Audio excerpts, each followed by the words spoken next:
जय हिंद दोस्तों, मैं आपका अपना दोस्त डीके। तो आप सभी दोस्तों का सोल्जर फिजिकल अकेडमी में हार्दिक स्वागत है। तो आज अपने बात करने वाले हैं राजस्थान पुलिस में जो नया टॉपिक जोड़ा गया है, महिला एवं बाल अपराध। तो इससे पहले मैंने 6-7 वीडियो डाल दिए इस टॉपिक संबंधित, और आप उन वीडियो को भी इस चैनल पर जाकर देख सकते हो। तो आइए शुरुआत करते हैं महिला एवं बाल अपराध।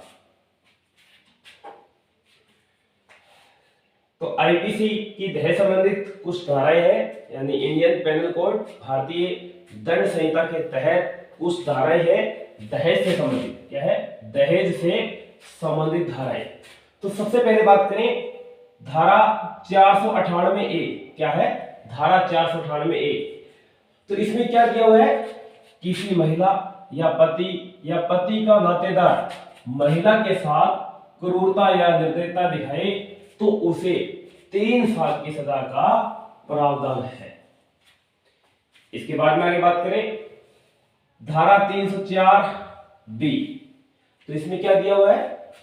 दहेज मृत्यु का केस है तो न्यूनतम 7 वर्ष, अधिकतम आजीवन कारावास हो सकता है। तो दहेज मृत्यु अगर केस है किसी पर, उसे न्यूनतम 7 वर्ष की और अधिकतम आजीवन कारावास की सजा का प्रावधान दिया हुआ है। अभिभावकों द्वारा रिपोर्ट दर्ज करवाने पर शादी के दिनांक से 7 वर्ष के भीतर होगी सजा। तो क्या दिया हुआ है कि अभिभावकों द्वारा रिपोर्ट दर्ज करवाने पर शादी के दिनांक से 7 वर्ष के भीतर यह सजा होगी। धारा 406, किसी महिला के ससुराल पक्ष द्वारा स्त्री धन वापिस करने से अगर मना कर दिया जाता है तो उसे 3 साल की सजा का प्रावधान है।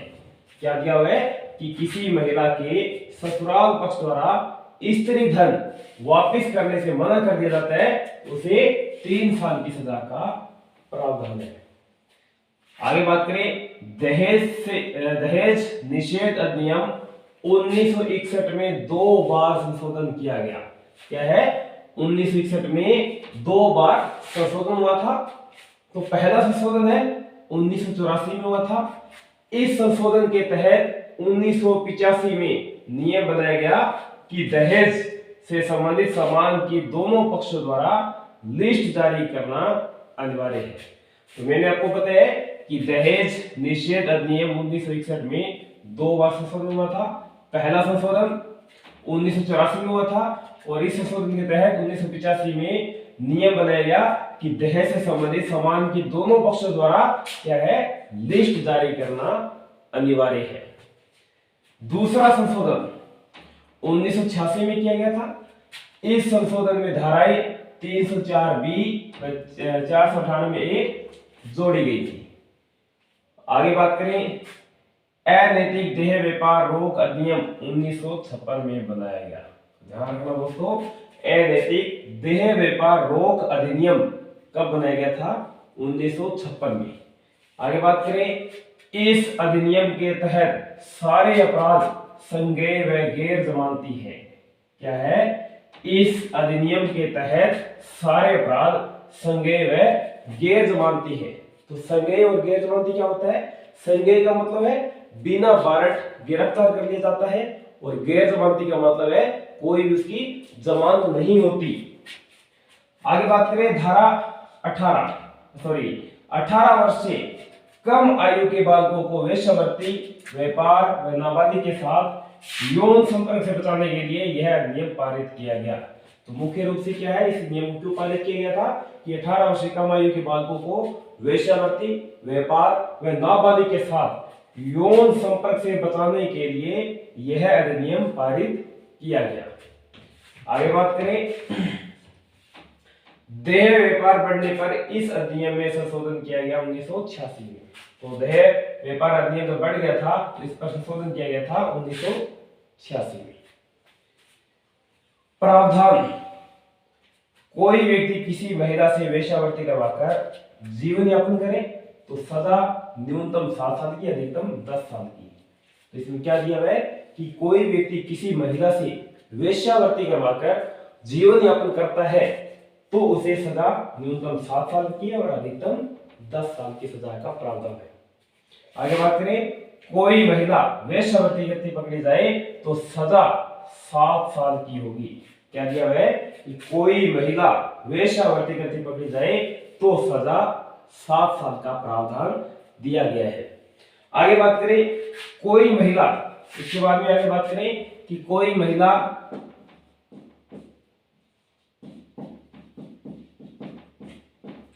सार्वजनिक स्थान पर, क्या है, कोई महिला सार्वजनिक स्थान पर अगर वेश्यावृत्ति से संबंधित कोई प्रदर्शनी लगाती है तो उसे भी 3 माह की सजा का प्रावधान है।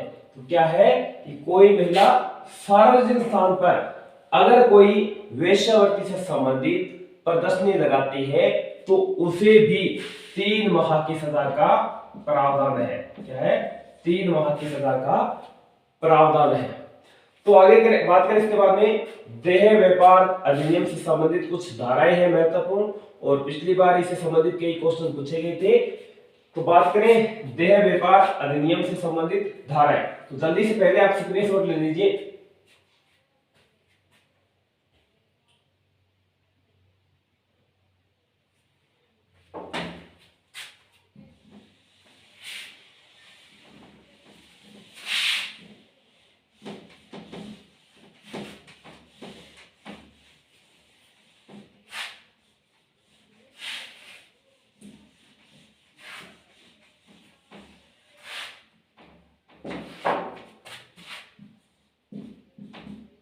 देह व्यापार से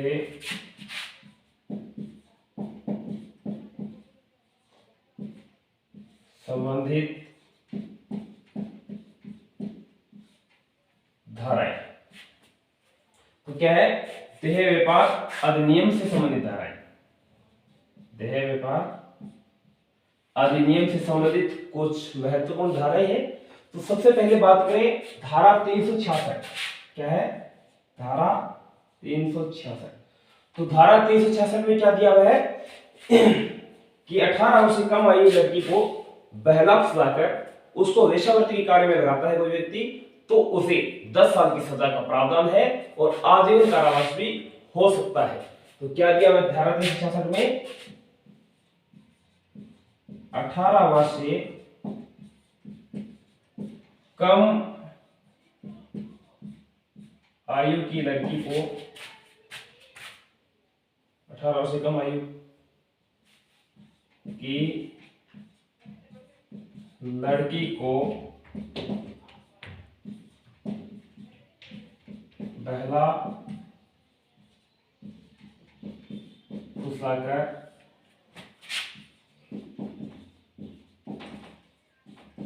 वेश्यावृत्ति के कार्य में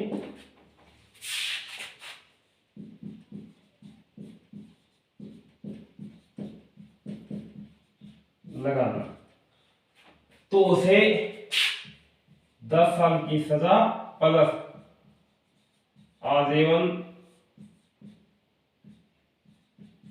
कारावास भी हो सकता है। तो मैंने आपको बताया है कि धारा 366 में क्या दिया है कि यदि कोई व्यक्ति 18 वर्ष से कम आयु की लड़की को बहला फुसलाकर वेश्यावृत्ति के कार्य में लगाता है तो उसे 10 साल प्लस आजीवन कारावास की सजा भी हो सकती है। आगे बात करें धारा 366 बी। तो धारा 366 बी में क्या दिया हुआ है, विदेशी लड़की मंगवाना जिसकी आयु 21 वर्ष से कम हो। क्या है, विदेश से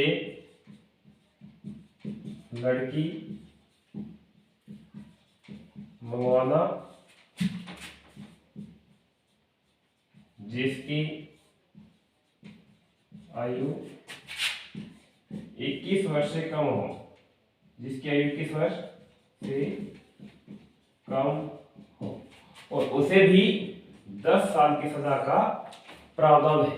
क्या है, 366 बी के अंतर्गत विदेश से लड़की मंगवाना जिसकी आयु 21 वर्ष से कम हो उसे भी 10 साल की सजा का प्रावधान है।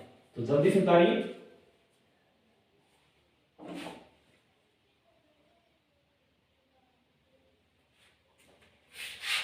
तो धारा 366 पढ़ ली है। 366 बी पढ़ ली है। इसके बाद में आगे बात करें धारा 372।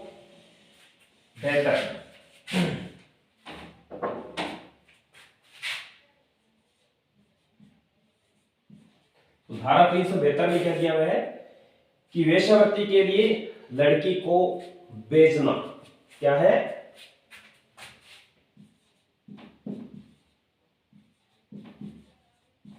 वेश्यावृत्ति के लिए लड़की को बेचना, और उसे भी अगर ऐसा कोई व्यक्ति करता तो उसे भी 10 साल की सजा का प्रावधान है। आगे बात करें धारा 373।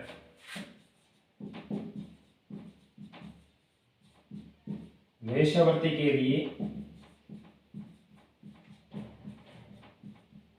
लड़की को खरीदना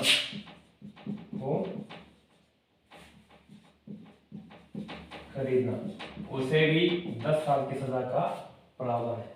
तो मैंने आपको बताया 372 में क्या है, वेश्यावृत्ति के लिए लड़की को बेचना सजा 10 साल। वेश्यावृत्ति धारा 373 में क्या है, वेश्यावृत्ति के लिए लड़की को खरीदना, इसे भी सजा का प्रावधान 10 साल है।